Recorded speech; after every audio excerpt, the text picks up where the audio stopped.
Sigue siendo muy grave la situación del agro colombiano. Yo soy director ejecutivo de Dignidad Agropecuaria y sin duda tengo que recorrer el arroz, el café, la panela, la leche, los problemas de la gente de la cebolla, algunos frutales, los temas de la palma africana, etcétera. Y la realidad es que en todos los sectores estamos en una situación muy grave. En la gran mayoría de ellos los costos de producción son superiores a los precios de venta del producto, que es lo que está pasando con el arroz en particular. Pero si además de eso vamos a tener que soportar un IVA, no solamente a los alimentos, que nos afecta a los productores agropecuarios como consumidores, sino que vamos a tener que soportar también un IVA como productores de los alimentos de Colombia, o de materias primas para hacer el aceite, como en el caso de la palma africana, pues lo que vamos a tener es un doble castigo, un castigo en los costos de producción para sacar adelante nuestra producción y un castigo como consumidores. Esa es una realidad que le estamos diciendo al gobierno nacional: pare la reforma, devuelva la reforma, no se puede soportar, ¿cierto? No somos capaces, el bolsillo no aguanta más y camine, replantee, señor gobierno, ¿cierto?, otras fórmulas que le permitan recoger lo que necesite recoger, pero no sobre la base de crucificar aún más al agro, que ya está bastante crucificado. ¿Qué tan consciente es el productor colombiano, teniendo en cuenta que notamos muchas veces mucha tranquilidad por parte de algunos?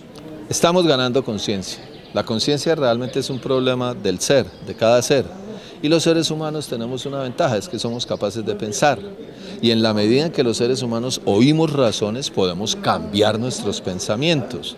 Y en ese sentido, ¿cierto?, es muy positivo asambleas como la que acabamos de realizar aquí en Uso Saldaña, reuniones, los chats, las cosas que se intercambian, ¿cierto?, entre los mismos productores, la conversación que se tiene alrededor, ¿cierto?, de una mesa en el Café del Pueblo, tomándonos un tinto, etcétera. Todo eso finalmente ayuda a pensar y yo creo que nosotros tenemos la razón. Y espero que los productores agropecuarios pongan la fuerza suficiente para defender al sector. Los colombianos le siguen creyendo a gobernantes que manifiestan en campaña algunas cosas, pero que en la práctica hacen completamente lo contrario. Los colombianos somos demasiado buenos. Los corruptos y los malos y los que engañan y dicen mentiras son unos muy poquitos. Pero a los colombianos, pues como somos tan buenos, nos engañan con una facilidad bárbara. Engañar a un colombiano es mamey. Entonces, por ejemplo, este presidente, ¿qué fue lo que dijo? Dijo, voy a bajarle los impuestos. Y a renglón seguido dijo, a las grandes empresas. Y todos los colombianos pensaron que se lo iban a rebajar, era a ellos. No, a ellos, ¿cierto? Es lo que nos trae la reforma tributaria, donde le van a subir el impuesto a la gran mayoría de la población. Entonces, yo pienso que los colombianos tienen que aprender a oír, tienen que pensar más, tienen que mirar mejor y en esa medida, ¿cierto?, podremos elegir dirigentes diferentes, cambiar nuestra forma de pensar y en la medida en que cambiamos nuestra forma de pensar, pues sin lugar a duda podremos construir mejores gobiernos y en la medida en que tengamos mejores gobiernos podremos tener una mejor nación. Eso es lo que creo. Hoy se movilizan los estudiantes, próximamente los productores del agro.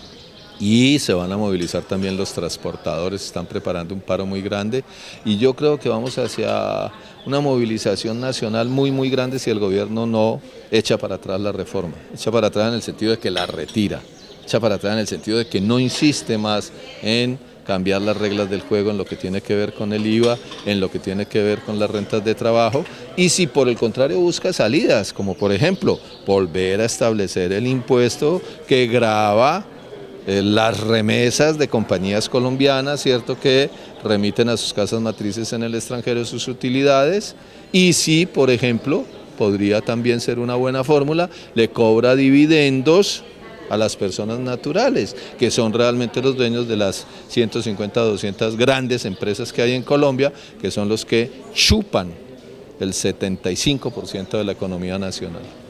A partir de hoy rige el precio más alto de la gasolina para los llanos orientales.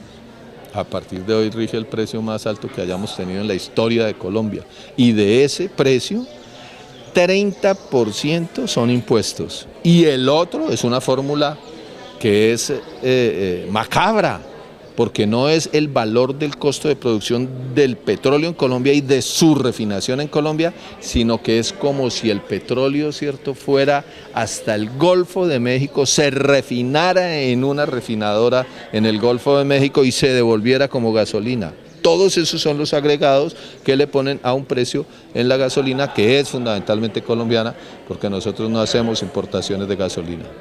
Tomar conciencia para saber dónde conducimos al país. Tomar conciencia para saber cómo lo arreglamos y con quiénes tenemos que arreglarlo.